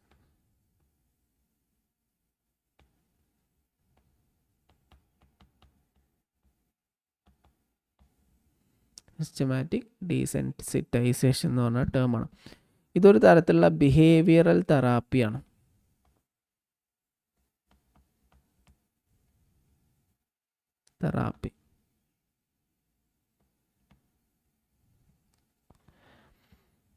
ഇത് സാധാരണഗതിയിൽ ഫോബിയാസ് ഓവർകം ചെയ്യാൻ വേണ്ടി use ചെയ്യുന്ന തെറാപ്പിയാണ്. Overcome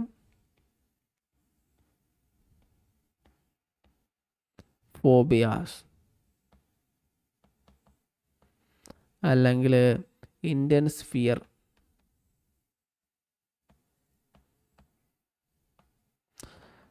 phobias അല്ലെങ്കിൽ fear overcome ചെയ്യാൻ വേണ്ടിയിട്ട് സാധാരണ യൂസ് ചെയ്യുന്ന ഒരു തെറാപ്പിയാണെന്ത്, ഡീസെൻസിറ്റൈസേഷൻ, സിസ്റ്റമാറ്റിക് ഡീസെൻസിറ്റൈസേഷൻ എന്ന് പറഞ്ഞ തെറാപ്പി. ഓക്കെ,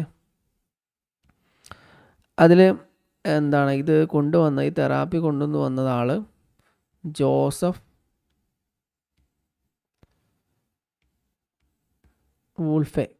വൂൾഫെയാണ്. അദ്ദേഹം ഈ കൺസെപ്റ്റ്, ഈ തെറാപ്പി എന്ത് ചെയ്ത് ഡെവലപ്പ് ചെയ്തത്. എങ്ങനെയാണ് ഈ ട്രീറ്റ്മെൻറ്റ് നടക്കുന്നത് നമുക്ക് നോക്കാം. ഓക്കെ, ഇത് പ്രധാനമായിട്ടും 3 ഘട്ടങ്ങളിലൂടെയാണ് എന്ത് ചെയ്യുന്നത് ഈ തെറാപ്പി വിശദീകരിക്കുന്നത്. ഒന്ന്, റിലാക്സേഷൻ ട്രെയിനിങ്.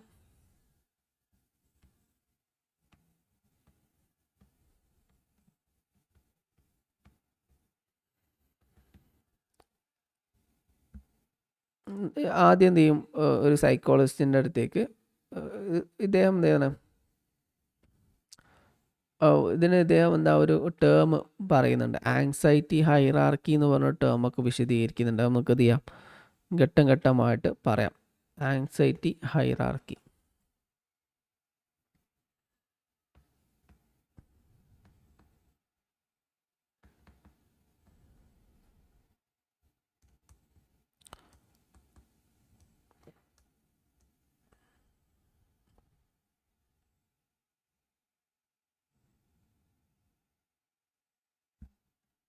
ആദ്യം എന്ത് ചെയ്യും, ഇതിൽ ഓരോ ഇത് വിശദീകരിക്കുന്ന സമയത്ത് നമുക്ക് മനസ്സിലാവും. ഫസ്റ്റ് എന്ത് ചെയ്യും, ഒരു വ്യക്തിക്ക്, ഒരു സൈക്കോളജിസ്റ്റിൻ്റെ മുമ്പിൽ ഒരു ഫോബിയ വന്ന അല്ലെങ്കിൽ ഫിയർ വന്ന ഒരാൾക്ക് എന്ത് ചെയ്യും, ആദ്യം റിലാക്സേഷൻ ട്രെയിനിങ്സ് കൊടുക്കും. റിലാക്സേഷൻ ട്രെയിനിങ്സ് എന്ന് പറഞ്ഞാൽ മസിൽസിനെ റിലാക്സ് ചെയ്യാൻ വേണ്ടിയിട്ടുള്ള മെത്തേഡുകൾ, ടെക്നിക്കുകൾ എന്ത് ചെയ്യും, പഠിപ്പിച്ചു കൊടുക്കും. അതിനാണ് റിലാക്സേഷൻ ട്രെയിനിങ് എന്ന് പറയാം.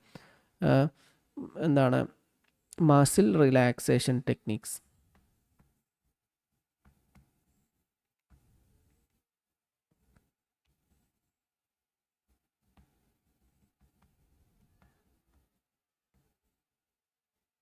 മസിൽ റിലാക്സ് ആവാൻ വേണ്ടിയിട്ട്, ഇപ്പോൾ ഫോബിയ വരുന്ന സമയത്ത് മസിൽ റിലാക്സ് ചെയ്യാൻ വേണ്ടിയിട്ടുള്ള ടെക്നിക്ക് എന്ത് ചെയ്യും, പഠിപ്പിച്ചു കൊടുത്തു.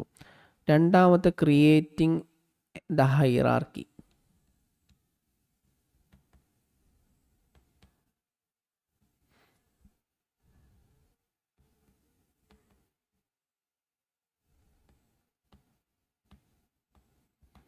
ഹൈറാർക്കി ക്രിയേറ്റ് ചെയ്യുമെന്ന് പറഞ്ഞാൽ ഈ സൈക്കോളജിസ്റ്റ് ഈ ക്ലയൻറ്റിന് കൂടെ ഇരുന്നിട്ട് എന്ത് ചെയ്യും, സിറ്റുവേഷൻസൊക്കെ ലിസ്റ്റ് ചെയ്യും. അതായത് അദ്ദേഹത്തിൻ്റെ ജീവിതത്തിൽ ഉണ്ടാകുന്ന ഫോബിയ ഉണ്ടാകുന്ന സിറ്റുവേഷൻസ് എന്ത് ചെയ്യും ലിസ്റ്റ് ചെയ്യും. ചെറിയ ഫോബിയ ഉണ്ടാകുന്ന ലിസ്റ്റ് ആദ്യം ലിസ്റ്റ് ചെയ്യും. പിന്നെ എന്ത് ചെയ്യും, വലിയ വലിയ ഫോബിയാസ് ഉണ്ടാകുന്ന ഭയം വരുന്ന സിറ്റുവേഷൻസൊക്കെ എന്ത് ചെയ്യും, ലിസ്റ്റ് ചെയ്യും. അപ്പോൾ ലിസ്റ്റ് ചെയ്യുമ്പോൾ ഫസ്റ്റ് ഓരോ നമ്പറുകൾ ഇട്ടിട്ട് എന്ത് ചെയ്യും, ഓരോ സിറ്റുവേഷൻസ് ഇങ്ങനെ ലിസ്റ്റ് ചെയ്തുകൊണ്ടിരിക്കും. അപ്പോൾ ഫസ്റ്റ് വരുന്നത് ലീസ്റ്റ് സ്കേഴ്സിയായ ലീസ്റ്റ് ആയിട്ട് ഏറ്റവും കുറവ് എന്താണ് ഫോബിയ ഉള്ള സിറ്റുവേഷൻ ആദ്യം ലിസ്റ്റ് ചെയ്യും. പിന്നെ അത് കഴിഞ്ഞിട്ട് പിന്നെയും നമുക്ക് ഭയമുള്ള സിറ്റുവേഷൻ ലിസ്റ്റ് ചെയ്യും. പിന്നെ അങ്ങനെ ഓരോന്നോരോന്നോ എന്തെങ്കിലും ലിസ്റ്റ് ചെയ്യുന്നതിനാണ് എന്ത് പറയാം, ക്രിയേറ്റിംഗ് ആൻ ഹൈറാർക്കി എന്ന് പറയാം. ഓക്കെ, അപ്പോൾ നമ്മൾ നേരത്തെ പറഞ്ഞല്ലോ ആങ്സൈറ്റി ഹൈറാർക്കി എന്ന് പറഞ്ഞല്ലോ. ഈ ആങ്സൈറ്റി ഹൈറാർക്കി എന്ന് പറഞ്ഞാൽ ഇതാണ്, സൈക്കോളജിസ്റ്റ് എന്ത് ചെയ്യും, ഈ ക്ലയൻറ്റിനോട് സംസാരിച്ചിട്ട് അയാൾക്ക് ആങ്സൈറ്റി കൂടുതലും കുറവുള്ള സിറ്റുവേഷൻസ് ഒക്കെ എന്ത് ചെയ്യും, ഒരു ഓർഡറിൽ ലിസ്റ്റ് ചെയ്യുന്നതിനെ എന്ത് പറയും, ആങ്സൈറ്റി ഹൈറാർക്കി എന്ന് പറയും. മൂന്നാമത്തെ സ്റ്റേജ് ആണെന്ത്, ഗ്രാജുവൽ എക്സ്പോഷർ.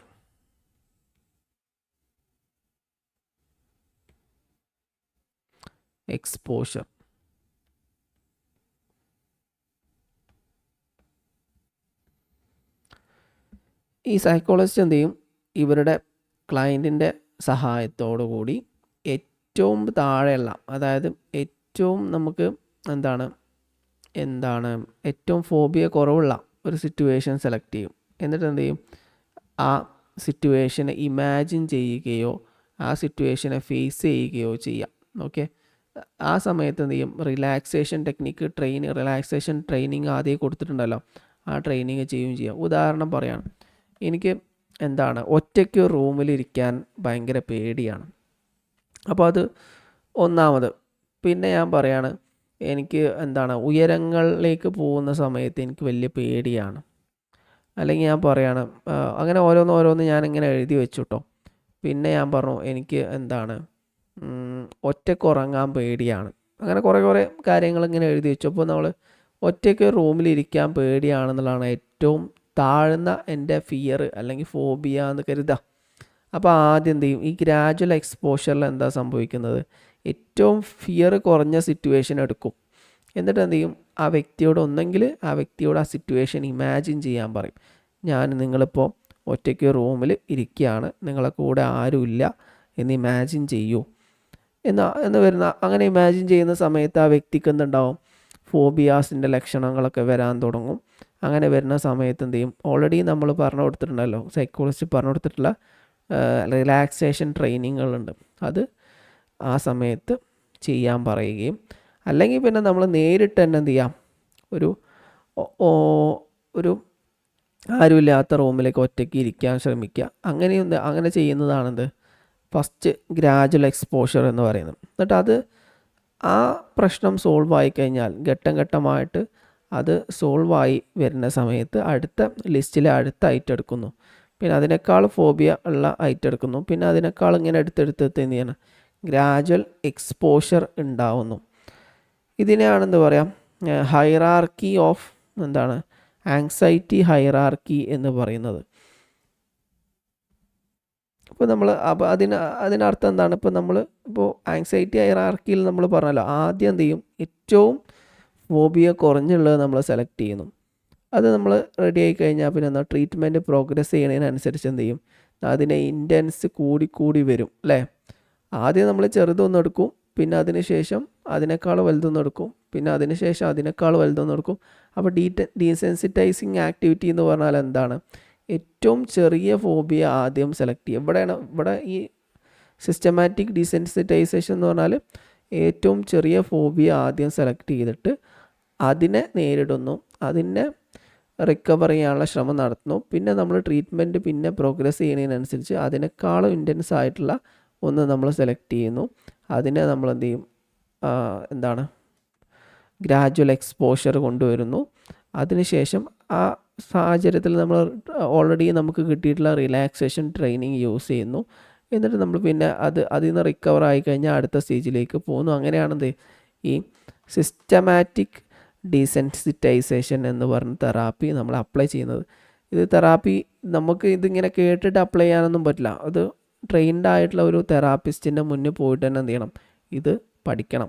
നമ്മൾ നേരിട്ട് ഇങ്ങനെ പുസ്തകത്തിൽ വായിച്ച് പഠിച്ചിട്ട് അപ്ലൈ ചെയ്ത് കഴിഞ്ഞാൽ അതെന്ത് ചെയ്യൂല, ഫലപ്രദമാവില്ല. അത് എക്സ്പീരിയൻസ്ഡ് ആയിട്ടുള്ള ഇത് ചെയ്യുന്ന ആളുകളെ കൂടെ തന്നെ നമ്മൾ എന്ത് ചെയ്യണം. നമുക്ക് ജസ്റ്റ് പുസ്തകങ്ങൾ വായിച്ചാൽ മാത്രം ഇത് അപ്ലൈ ചെയ്യാൻ പറ്റില്ല.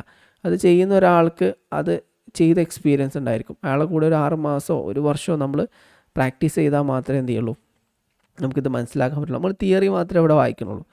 അപ്പോൾ ചുരുക്കി പറഞ്ഞു കഴിഞ്ഞാൽ when the systematic desensitisation is used to overcome phobia, the desensitising activities become increasingly more intense as the treatment progress. രണ്ടാമത്തത് become less intense as the treatment progress. As presented in the random but counterbalanced order, അതുമല്ല, are not directly related to phobia. അപ്പോൾ ഇതേതായാലും അല്ല. പിന്നെ ഇതിവിടെ counter balanced ഓർഡറാണ്, അപ്പോൾ അതും അല്ല. പിന്നെ വരുന്നത് എന്താ, less intense as the treatment progress. Treatment progress ചെയ്യുന്നതിനനുസരിച്ച് ലെസ് ഇൻറ്റൻസ് അല്ല ആവുന്നത്, ഇൻറ്റൻസിറ്റി കൂടുകയല്ല ചെയ്യുന്നത്. അപ്പോൾ ഇതും ശരിയല്ല. അപ്പോൾ ഓപ്ഷൻ 1 ആണ് ഇതിൻ്റെ കറക്റ്റ് ആൻസർ വരുന്നത്. ഓപ്ഷൻ, നമ്മൾ ട്രീറ്റ്മെൻറ്റ് ഡിസെൻസിറ്റൈസേഷൻ തെറാപ്പി നമ്മളിങ്ങനെ ചെയ്യുന്ന സമയത്ത് അതിൻ്റെ ഇൻറ്റൻസിറ്റി നമ്മൾ എന്ത് ചെയ്യുക, കൂട്ടി കൊണ്ടുവരിക ചെയ്യുക. അപ്പോൾ ഓപ്ഷൻ എ ആണ്, become increasingly more intense as the treatment progress. ഇതാണ് ഈ ചോദ്യത്തിൻ്റെ ഉത്തരമായിട്ട് വരുന്നത്. ഇനി നമുക്ക് ബാക്കിയുള്ള ഒരു തിയറി കൂടി നമുക്ക് നോക്കാം. ഓക്കെ, അടുത്ത ക്വസ്റ്റ്യനിലേക്ക് പോവാം. James Lange theory and Cannon Bard theory, 2 തിയറികൾ ഇദ്ദേഹം ഇവിടെ വിശദീകരിക്കുന്നുണ്ട്, ഒരു ക്വസ്റ്റ്യനിൽ വിശദീകരിക്കുന്നത്. ജെയിംസ് ലാൻ്റെ തിയറിയും കാനോൺ ബേർഡ് തിയറിയും. ഇത് തമ്മിലുള്ള ഡിഫറൻസ് എന്താണെന്ന് നമ്മൾ ആദ്യം മനസ്സിലാക്കണം. Differ in the relationship they assumes between bodily arousal emotion, which of the following match that theory and its proposed relationship correctly. അപ്പോൾ ഇത് നമുക്ക് എന്താ നമുക്ക് നോക്കാം. ഇത് വളരെ, ഈ 2 തിയറികളും വളരെ കാലം മുതലുള്ള ഒരു ഫണ്ടമെൻ്റൽ ക്വസ്റ്റ്യൻ ആൻസർ ചെയ്യാൻ വേണ്ടിയിട്ടുള്ള തിയറിയാണ്. ഒരു പ്രധാനപ്പെട്ട ഒരു ക്വസ്റ്റ്യൻ തന്നെയാണ് എന്ത് ചെയ്യുന്നത്, ഇവർ ഡിസ്കസ് ചെയ്യുന്നത്. നമുക്ക് ഭയം വരുന്ന സമയത്ത് നമ്മൾ ആദ്യം നമ്മുടെ ഹാർട്ടാണോ റൈസ് ആവണത്, അതോ നമ്മളെ ഫീലിങ്സ് ആണ് നമ്മൾ ആദ്യം വരുന്നത്? നമുക്ക് ഭയം വരുന്നുണ്ടെന്ന് കരുതുക. അപ്പോൾ നമുക്ക് പെട്ടെന്ന് ഭയം വരുന്നത് എന്തുകൊണ്ടാണ്? ആദ്യം ഹാർട്ട് റൈസ് ആയതുകൊണ്ടാണോ, അതോ ഭയം വന്ന് ഫീലിങ്സിന് ശേഷമാണോ ഹാർട്ട് റൈസ് ആവണത്?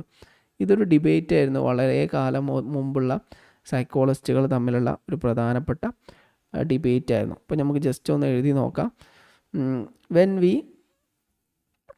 എന്താണ് ഇവിടെ എഴുതാം, when we see something scary, do we feel afraid because our heart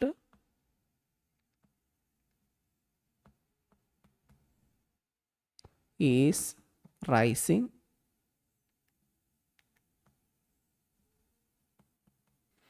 നമ്മൾ അഫ്രൈഡ് ആകുന്ന സമയത്ത് നമ്മൾ ഫ്രീലി പ്രയാസപ്പെടുന്ന, നമുക്ക് ഭയം ഉണ്ടാകുന്നത് നമ്മൾ ഹാർട്ട് റൈസ് ആകുന്നത് കൊണ്ടാണോ, അതോ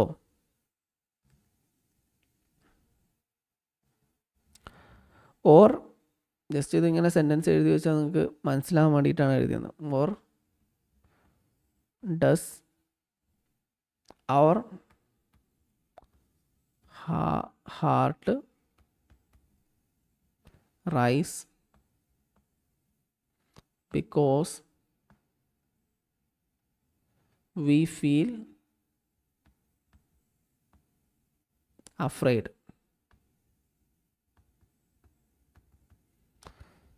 നമ്മൾ ഭയപ്പെട്ടത് കൊണ്ട് ഹാർട്ട് റേസ് ആയതുകൊണ്ടാണോ?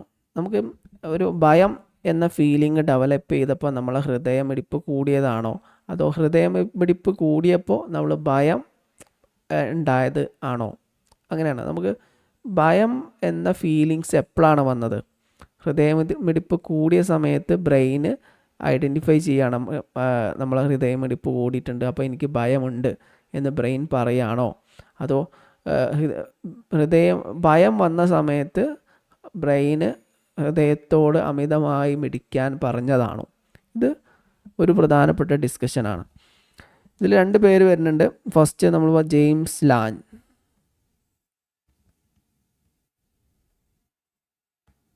രണ്ട് തിയറി ഒന്നുമല്ല, ഒരുപാട് തിയറികൾ ഇതിലുണ്ട് കേട്ടോ. ലാൻ തിയറി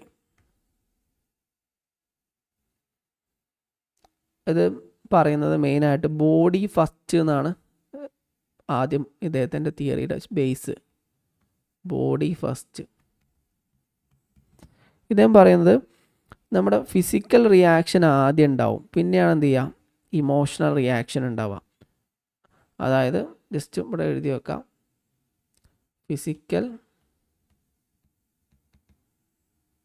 റിയാക്ഷൻ happens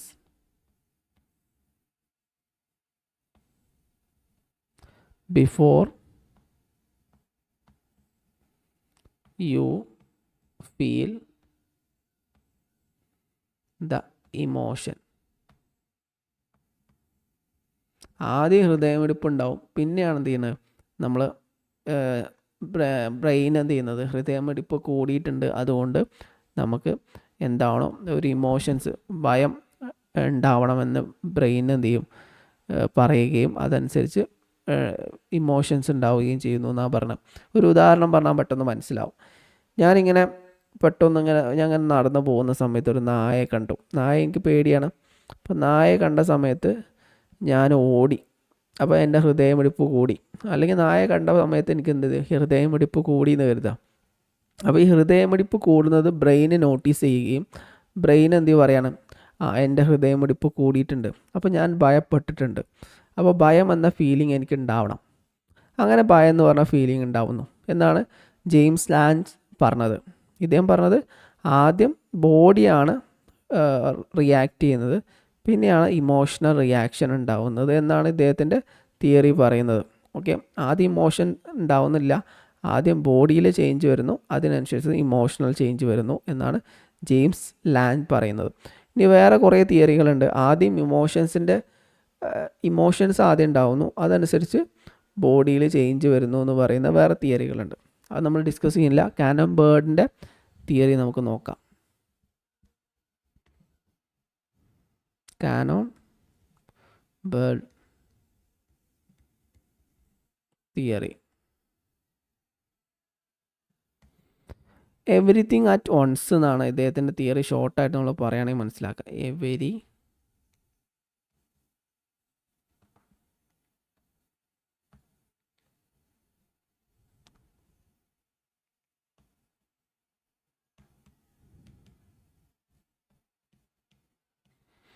എല്ലാം ഒരുമിച്ചാണ് നടക്കുന്നത്.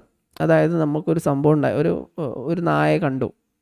നായ കണ്ട സമയത്ത് തന്നെ നമുക്ക് ഫീലിങ്സും ഉണ്ടാവും, ഭയം ഉണ്ടാവും, നമ്മുടെ ഹൃദയമിടിപ്പ് കൂടുകയും ചെയ്യും.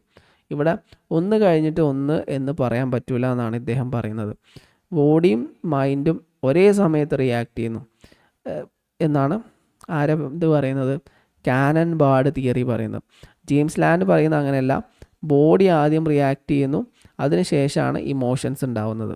കാനൻ ബാർഡ് പറയുന്നത് ബോഡി റിയാക്ട് ചെയ്യുന്നതിന് മുമ്പ് ബോഡിയും അതുപോലെ തന്നെ ഇമോഷൻസും ഒരേ സമയത്ത് റിയാക്ട് ചെയ്യുന്നു എന്നാണ് ഇദ്ദേഹം പറയുന്നത്. അപ്പോൾ ഇതിൽ 4 ഓപ്ഷൻ കൊടുത്തിട്ടുണ്ട്, നോക്കാം. ജെയിംസ് ലാൻ തിയറി: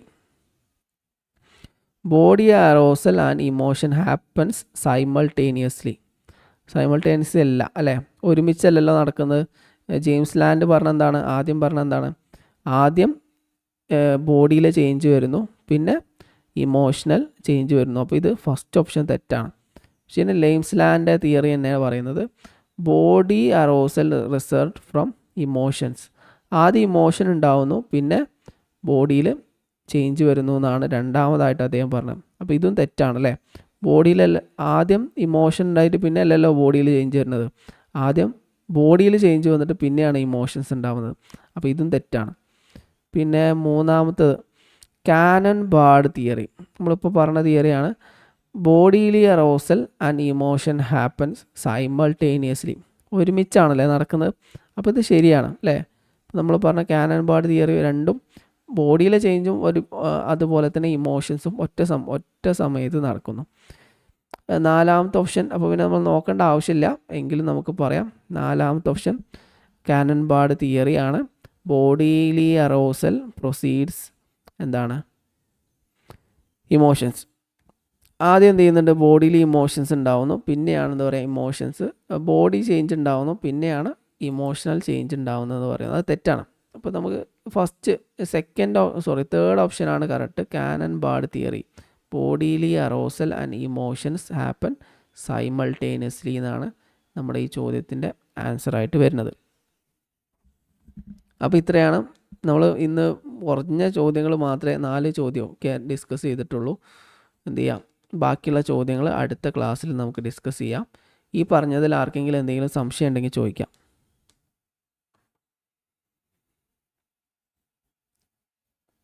ഓക്കെ, അപ്പോൾ നെക്സ്റ്റ് ക്ലാസ് അടുത്ത് തന്നെ ഉണ്ടായിരിക്കും. ഞാൻ എന്ത് ചെയ്യാം, ഇൻഫോം ചെയ്യാം. പങ്കെടുത്ത എല്ലാവർക്കും നന്ദി.